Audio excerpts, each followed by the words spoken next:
తెనుగోళ్ళు ఇచ్చిన శిల్పక పండ్లు తేనె మామిడి పండ్లు తీయంగా తిందామె తీరొక్క పండ్లు చిలక నేరేడు పండ్లు కాపోళ్ళు ఇచ్చిన మక్క కంకులు అవి పాల కంకులు కాల్చుకొని తిందాము కందికాయలు పచ్చి పల్లికాయలు పూజారి పూజారి మామిళ్ళ తిందో నల్ల మామిళ్ళ తిందా కుసుమలోళ్ళే సీల కుందన బొమ్మ అది కుందన బొమ్మ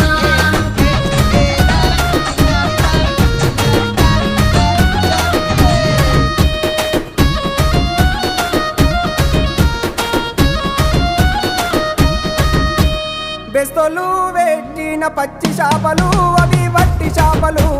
కమ్మంగా తిందాము